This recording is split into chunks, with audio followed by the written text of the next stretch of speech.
Anurag Kashyap sir is a presenter. I think he is the first ray of hope after we started shooting because we are also very self-critical people. A lot of girls, when they go through something difficult, are shown to be, distraught and completely broken apart and crying and stuff. And I think we wanted to take that narrative away from this particular story. The actual writing process was done in less than 10 days. No way. Yeah, really, it didn't take that long. But then, we continued to write. Yeah. We had so many women from not just an Indian background, but women from all around. Mm-hmm. Telling us how much they related to it and how happy it made them. And I shot a lot of it in my house. And Really? yeah. It was a very small crew, less than 20 people on the sets, and a lot of days there was no vanity, and we would just go and shoot on the streets. And then we watched movies for inspiration, movies about, very dysfunctional teenage girls who are, coming of age and discovering themselves kind of. Lady Bird was the first, movie that we Fantastic, watched. yeah. Such a beautiful movie.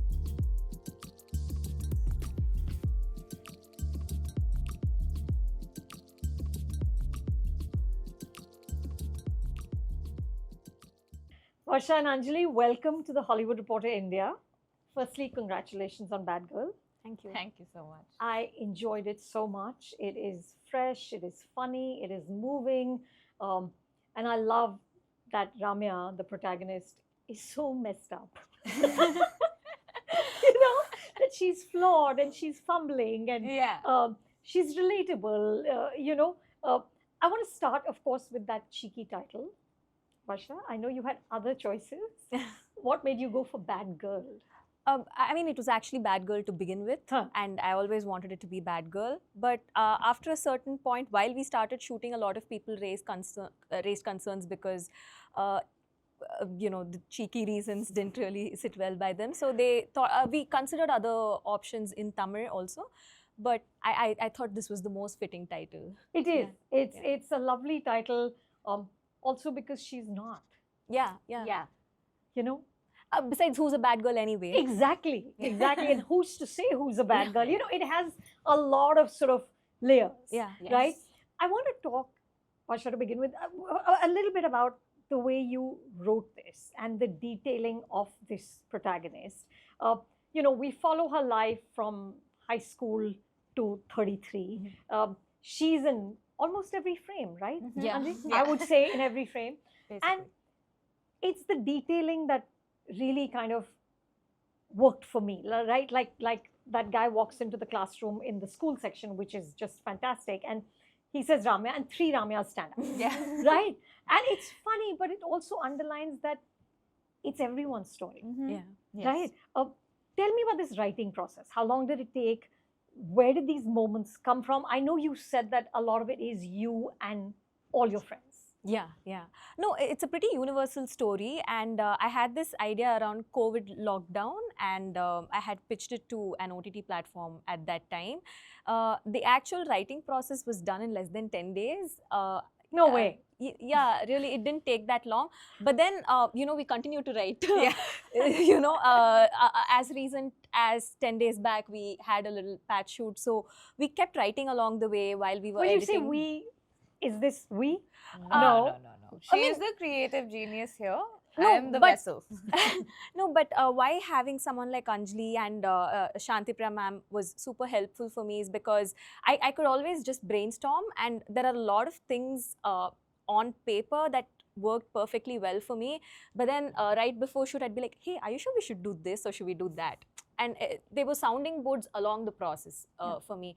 And having a producer who's also a writer-director helped, and Anurag sir came on board during post-production. So there were a lot of minds that helped me as sounding boards, which is what one needs, because you need a reality check every once in a while, right? Yeah. So, yeah. But, this is exactly, or if not exactly, it's kind of close to how Vetri, who is the producer, says that he makes his films, which is he goes on locations and he's creating on the spot. Are you saying that you're sort of, in a sense, also doing that? I promised myself when I was his AD that I would not do that. Because you suffered his process? Yes, I have. But also I could see how that really helped him. Maybe this movie happened that way because he was the producer and I had the space. And I am a little spoiled because of that. When you're in your first movie, if you have that space, it's healthy, but it's also, I don't think I want to be this person anymore. I don't want to be this type of filmmaker anymore because I think I need a little more order for my mind to work. I think in the future, I would like to have a plan. But of course, it's nice to have a little bit of room to improvise that sort of a thing. Yeah.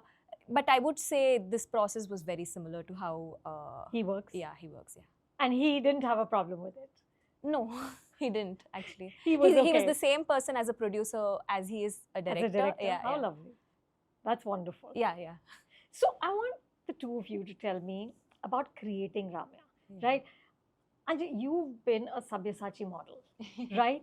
And this role required you to let go of vanity, literally, because in the school section, she's got these giant pimples, but also sort of metaphorically, also in spirit, because some of the things Ramya does are really sad, right? I mean, there was a point I wanted to sort of lean into the frame and just slap some sense into her, right? I was just like, no, this man's not worth it, stop, right? So to have a protagonist who's doing things which are not, they're not like aspirational, they're not, she's really losing her dignity, she's really debasing herself, and it's true.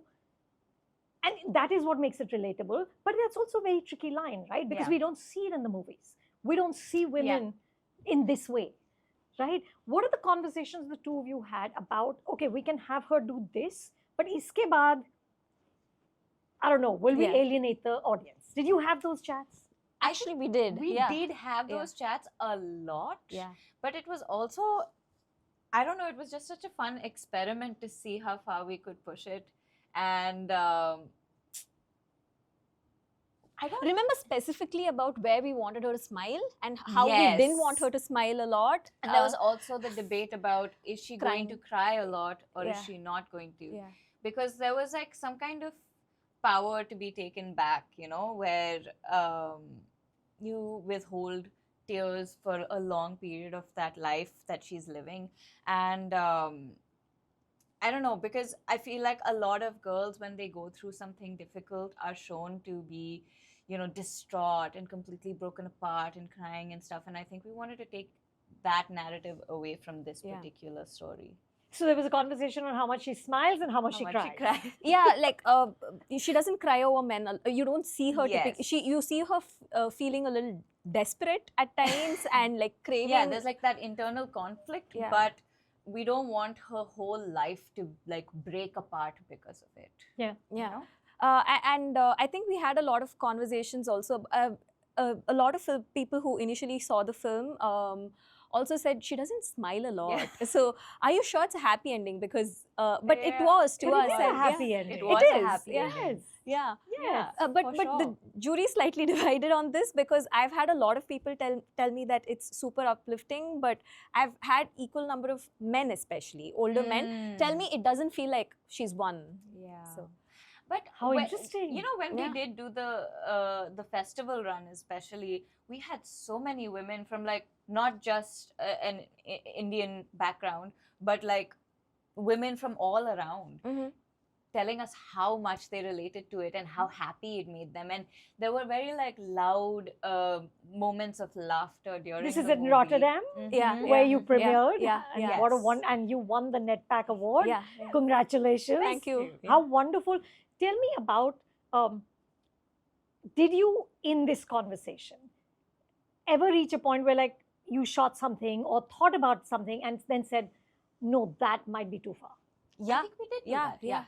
a lot of things we removed in edit, a lot of things that didn't feel, even while shooting again, like especially the school portion, because it's kind of a tricky situation when you're shooting teenage romance and sexual awakening of a teenager, because a lot of things that worked for me on paper, I'd keep asking her like, hey, should we show skin here or not? Because the idea is to not excite men, but also make women feel seen and heard, right? Yeah. So we were constantly having conversations about that, and then she'd be like, okay, maybe should I just turn around and do it from that side? And so we would look at it in the monitor, and we were very careful not to sexualize her, but at the same time also.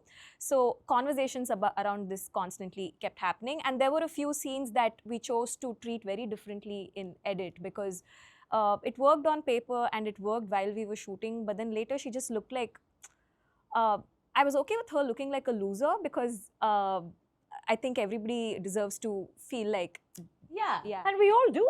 For sure. Yeah. But I didn't want her to look like a victim at any point, because she was not. A victim, never. She was never a victim. She wasn't. Yeah, she made her own choices. Yeah. And some of them were dumb. Yeah. You know, which is what life is about. Really. Exactly. Anji, how did you find your way into this character? You were also a rebel in Cobalt Blue. You know, but this is a very distinctive woman. Yes. Are you asking how what was the process? Created this person? I think I wouldn't have been able to do that without the conversations that I've had with Varsha. Initially, when the story was narrated to me, what I felt and what I saw was myself in that character. And so that's where I started. Through our conversations and the research that we did with all of the movies that Varsha made me watch, all of the music that she made me listen to. Like what? There was a whole bad girl playlist that she made. A bad girl playlist. Yes. Tell us, what is God, this? please tell me those.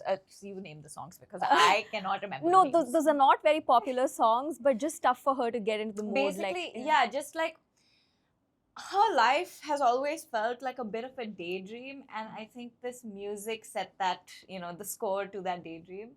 So it helped me get into the mind of Ramya a little better.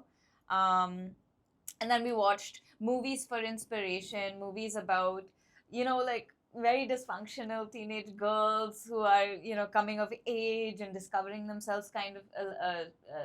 Lady Bird was the first movie that we watched. Such a beautiful movie. It was my first time watching it as well. So then I was watching it with fresh eyes.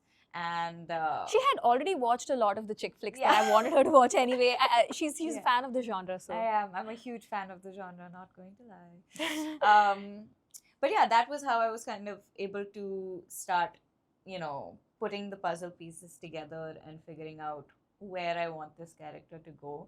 And it was also super helpful that while we were on set and actually filming, there was still an open dialogue between the two of us. And it wasn't like constricted to, oh, you have to do it like this or you have to do it like that. We were able to flow with it and just go with the, where it was taking us, the story, and feed off of everyone's energy and actually, develop the character in that sense, rather than having kind of like a rigid guideline as to this is exactly how she's going to be. So I think that also helped with the story, because it's like a story that's supposed to be relatable and empowering and stuff like that. So I feel like having a little bit more fluidity with being able to figure out the character also helped, strengthen that storyline. Varsha, why did you decide to have different DOPs for each section?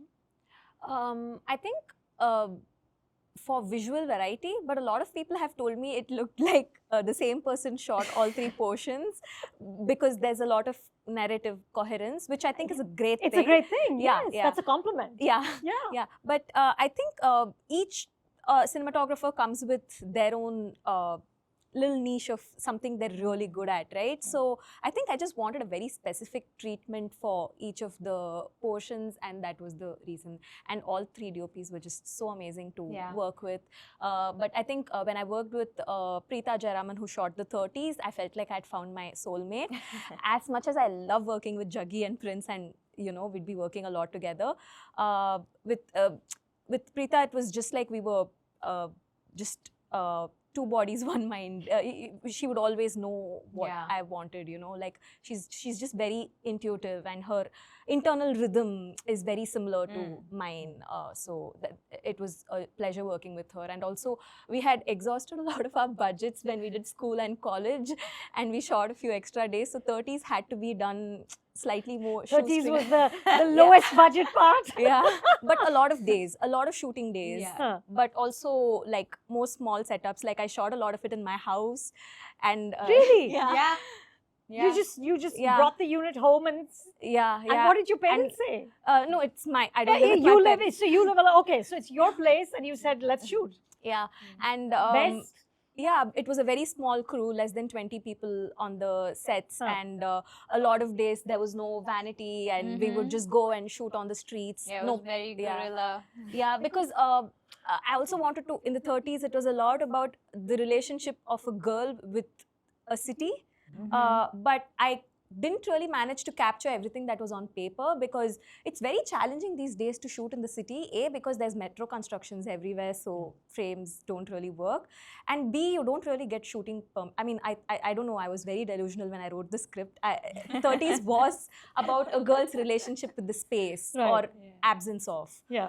But I had to shoot most of it interiors, because I didn't get a lot of exterior shooting locations.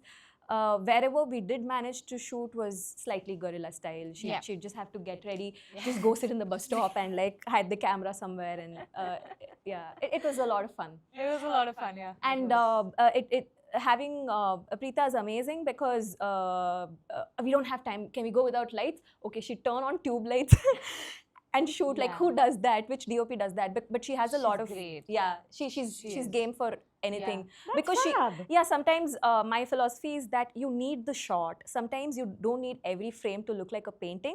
You just need the shot for storytelling. And sometimes, especially because we were cutting quite fast and I already knew that's the style I wanted, I don't need every frame to be perfectly lit. But if I don't have the shot, I'm really going to die in edit. So I just needed the shot. Be practical. And she really got that. There was no point where there was, oh, but I need light. It was always like, do we need the shot? Let's do it. So that was amazing. Yeah, she's also very efficient and like, I don't know, seamless and so quick with her work that it becomes a more fun and engaging process, you know? Juggy, on the other hand, who shot the first portion, is precision, and we needed that for the school portion because of it's also the cutting style at that point. Exactly. He's all about precision, and Prince's handheld is really dynamic and exciting, which is what we wanted for the college portions. Given how, you know, I think we in our mind.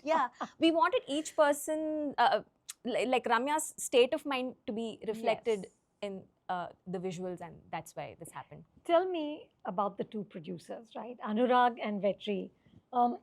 These are like two of the most provocative, the most political filmmakers in this country. How do you think they shaped you? So I think this would have been a very different movie if Vetrimaaran sir hadn't produced it. I think it was going to be a very different movie, actually, if not for him. I don't know, like a lot of times I have also felt like I was able to find my voice as a filmmaker with a lot more clarity because of the amount of time I got. We were in production for nearly 1.5 years. Like after my script was done, and after shooting each portion, I had time to edit and ruminate and sort of rewrite the next Tinker episode. With it a little bit. Because we shot it chronologically. So I think just the fact that it got made and the way it got made is all thanks to him. And Anurag Kashyap sir is a presenter. He came on, he had read the script earlier, and then he watched a rough cut after my shoot was done. There was some patch shoot left, but the principal shoot was done when he saw the film. And I think he is the first ray of hope after we started shooting, because we are also very self-critical people.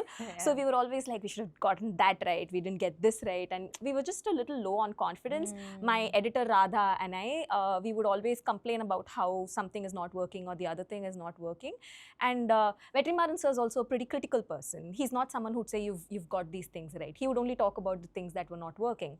So it was a burst of energy when Anurag Kashyap sir watched the film. He first watched the first half and he's like, send me the second half immediately. And then we exported it and we just subtitled the portions that we had just added and we sent it to him. It wasn't even it was a WIP at that point. There was no music director at that point. So just our reference music, our little bad girl playlist. So yeah, oh my god, it was such a different vibe with that music as opposed to what it is now. The music works so well. Yes, I think Amit Trivedi's done a fab job. Yeah. And that was because of Anurag. Yes, again, so he watched the film and he's like, this is actually a musical, you need Amit Trivedi, and that's how he came on board. So I called her right after Anurag Kashyap sir watched it. And because it was honestly such a boost of confidence that we all needed at that point to kind of like go into the next schedule and kill it.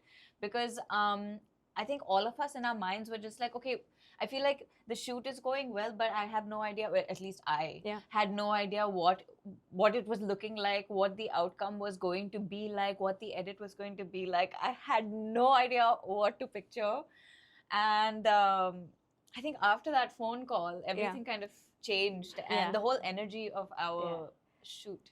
And at that point, he said, you should send it to film festivals. This is such a Sundance film. This is such a Toronto film. And we sent a screener to Toronto, but we weren't ready in time for TIFF that year. But they seemed quite keen on the film when we first sent them a screener. Until that point, I didn't really look at it as a festival movie, whatever that means. I thought it was a pretty mainstream. It is. It is a pretty mainstream. It's very accessible. It's very, it's entertaining. Yes. Yeah. That's for sure. Right? Yeah, if you replace the female protagonist with a male, this would be a very masala movie, right? So the only reason why this is niche even, and I've wondered out loud when I've gone to film festivals, am I just here because I'm a woman and like my protagonist is a woman? Because this is, in terms of aesthetic choices, right? There's a lot of manipulation that's happened with music and visually, which typically art house movies don't have. So I felt like an imposter in these festival Not at all. spaces. You should not. You should just claim it. Yeah. Yeah. And you won a prize already. Yeah. No, we had a lot of fun. Rotterdam was, we did not expect. Rotterdam was a blast. What was it like? Oh my gosh. I don't know. I feel like Varsha just like completely felt at home. Yeah. She was just, it was like she'd always been there, you know? And both of us are extremely averse to the cold, but for some reason we were just enjoying ourselves and having such a great time. We were all doing our own thing, but also meeting every day, multiple times a day to watch movies. And We watched a lot of very interesting movies. fun. Yeah. And the screening was amazing because we had a full house on every single one of Yeah, them. they even increased the number of screenings. That happened in every festival. We would They always increased, sell they out. added Yeah, more. yeah, they would Because, always sell out, and they would. Everyone wanted to watch the movie, Yeah. which is a great sign because word of mouth spreads. And honestly, sitting in that cinema and listening to everyone and listening to their little reactions and their little side conversations and their giggles and all of those things, and some people even cried. It was such a out-of-body experience. It was so strange but amazing. Yeah. But, at the same time, you, of course, also had all the chat, right? Yes. As soon as the teaser dropped, it became this kind of massive noise about you.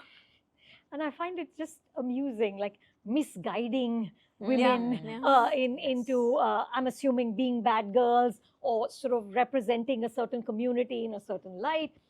And, as somebody who's outside from Tamil cinema, just watching, and I was like, what's happening? Like, what's going on, right? It's sort of a little bewildering. But I just want to ask both of you, when something like that happens, and I know that it's not easy, and you had just gotten on to social media like 2 days before all of this went down, no matter how zen you want to be, it impacts you, right? It really like throws you completely. How has this whole experience shaped you as artists? Like, what did you take away from this noise? Because obviously that was not at all what you two meant. Yeah. I don't know. I feel like it was a very misinterpreted sort of moment. Yeah. What I made sure to do was to check in every now and then to see it, because this was also her first time on social media, and social media can be really brutal. For myself personally, I just switched off. I didn't pay attention. I didn't read anything. If I did read something, it was because a family member sent it to me or something like that. But then I'd call Varsha and I'd be like, okay, now what? But I don't know. Personally, I felt like, okay, fine. Everyone's entitled to their opinions. This is their reaction just based off of a teaser. They don't know what the film is about. They haven't watched the movie, so they're just making up theories at this point, because that is exactly what it was. It was just theories that everyone was making based on what they watched on the teaser. Yeah. So I feel like their experience, especially after going to Rotterdam and hearing the reaction that people had, especially after we went to Rotterdam 2 days after the trailer came out. So when everybody was shaming us, we were out there having fun. So exactly. And after listening to everyone's reactions and speaking to so many people, and so many people thanking us for the experience, in fact, I realized that they just have to wait to watch the movie and then make an opinion. You know, then I will listen to you. But you haven't watched it yet, so I'm not going to listen to your opinions right now. Yeah. Makes sense. And for you, Varsha? Like she said, she's a lot more stoic when these things happen, because she's also spent a lot of time in the public eye before this, which I haven't. So it was a little scary for me. And also, we all live in our little woke bubbles where we surround ourselves with like-minded people. So sure, I knew the film would be controversial to some people, but the kind of things they were saying and what they were saying was just a little wild. It was definitely wild. And I had to keep my mother from reading comments on YouTube. She would send me screenshots. I was like, Ma, just stop reading comments on YouTube. Nobody reads comments. Oh, my mother was responding to comments on YouTube. I was like, Mom, no. Don't do that. Yeah. So that was the scary part, because they, my parents families still have get involved. Yeah. That's always painful. And not just our families, right? Like the producers' families were involved. They were talking about. I read that, and Vijay Sethupathi got, because he praised it, and Paranjit's family. I mean, it's awful. And they did all this in the name of protecting women, right? They like women. So yeah, the logic is just a little off. It's fat. Yeah. It's a strange world. And we're just living in it. No, it is. But Varsha, as a storyteller, does it make you think twice before you tell your next story? Or does it make you, in fact, dig your heels in and say, I'm going to say what I need to say? I have been thinking about this a lot, especially in the past few days, because the movie is done and I'm thinking about what I'm going to do next and my place in this world. I've been thinking about this a lot. I don't know yet, because we haven't put it out there. We don't know how it's going to work. But I have wondered a lot if maybe in all the interviews that I've done so far, people have always asked me, why do you think there are so few female filmmakers? And then right now, I think the question should be, do people really want to hear our stories? Because it's not just about having female filmmakers. It's about us speaking our truth and telling our stories, right? But when we do tell our truth, like, why do they have such a problem with it? Because this would be such a non-controversial film. If it was a man. Exactly. Of course. Which is every movie ever made, right? These are things I'm wondering about. But I still don't know. The journey is not complete till the people the movie was meant for. I mean, film festivals are amazing, and I'm grateful for the validation I got there, because we don't know how it's going to go during the theatrical release. It's a very entertaining film. I would be deeply offended if it's not treated as an entertaining film. So I'm still waiting for this journey to be complete before I answer that. But tell me, for both of you, what is your sense of the landscape? Because the truth is, yes, there's too few female filmmakers, and there's not enough box office for our stories. Yeah. But the last year has been All We Imagine Is Light, Laapataa Ladies, Girls Will Be Girls, 3 films made by 3 women, which really traveled. Yeah. Also Santosh, terrific film, frontlined by a woman. Yeah. So is your sense, though I've seen a lot of your interviews where you said in Tamil cinema, chick flicks don't exist. Yeah. Like there is no such thing. Is your sense for both of you that there is a change, or is it still very slow? I think you'd be able to Yeah. answer it better because Yeah. you know the Tamil industry better. Yeah. I don't think these things are a movement as much as it is just each filmmaker just getting to tell their stories. It's these sporadic bursts. Yeah, Yeah. and I think women are 50% of the population nearly, right? So I think, but they're not, we don't have equal representation as storytellers. So yeah, I don't know. It's really confusing because there have been bursts where, like for instance, during COVID lockdown, because men in the heroes were mostly just waiting it out before theaters opened again. They weren't releasing their movies in OTTs out of. They waited. They wanted to wait. So a lot of stuff with women there was like this wave. So my movie was supposed to be an OTT film at that point. So I had a friend, a very frustrated AD friend, come and tell me, "Oh, you girls are just riding the feminist wave." I'm like, "What wave? You like every movie being made is by you guys." So, but Right. during that little period, there were a lot of slew of films with women in the lead, right? But that sort of petered out. I think so. Also, I think when one movie with a female lead or 2-3 movies don't do well, they make a pattern out of it and they tell you that these things don't work anymore. But what about all the movies with men in the lead that are also not working? You haven't not made those movies. Yeah. So it's really hard to answer that question because I don't know.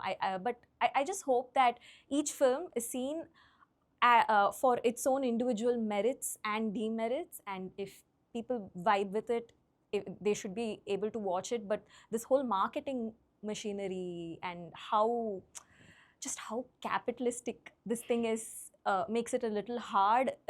It's no longer about the quality of the movie, right? So I think that is the challenging part. Yeah. Anjali, what's your sense of the industry at large? See, personally, for me, it had always been a dream to be a part of a film that was directed by a woman, that was led by a woman, and was for the women of the world. So this was like a dream project to be a part of. And I'm just hoping that this is some sort of movement and that maybe we're not seeing it yet because we're so jaded at this point in time, but that it is a movement and that more and more and more women are speaking up and like telling their stories and showing things from their point of view and their perspectives. And I just think that it's a great time right now with everything that's going on in the world and everything that has happened for women to be telling their stories. Yeah. So I'm hoping that it's consistent and that it just grows from here. Yeah, absolutely. Varsha, do you know what's next for you, or you're going to start figuring it out? Yeah, I mean, I have a lot of scripts. I don't want to cheat on Bad Girl, so I haven't allowed myself to think about. But there are just so many ideas because this project has stretched on for a lot longer than any of us anticipated. I really can't wait to go back to writing. I miss that personality. So you're a different person when you're writing versus when you're shooting versus when you're editing, right? So I feel like that cycle needs to happen one more time. I can't wait to start writing again. Nice. And for you? Well, we'll see. I mean, as of now, it's just I'm like waiting with bated breath for Bad Girl to come out. I just want the whole world to see it. I want my family to see it. I want my friends to see it. So that is what's in the cards for me right now. Apart from that, I think we'll just wait and watch. I mean, there have been a lot of auditions and screen tests and stuff, and then we'll just have to see how things go. Nice. I will be rooting for both of you. Thank you so much. This was really fun, and all best for the release. Thank you so much. This gives us a lot of visibility. I really appreciate that you chose to interview us. Of course. Like I said, I really enjoyed the film. Thank you. Thank you. Thank you. Thank you.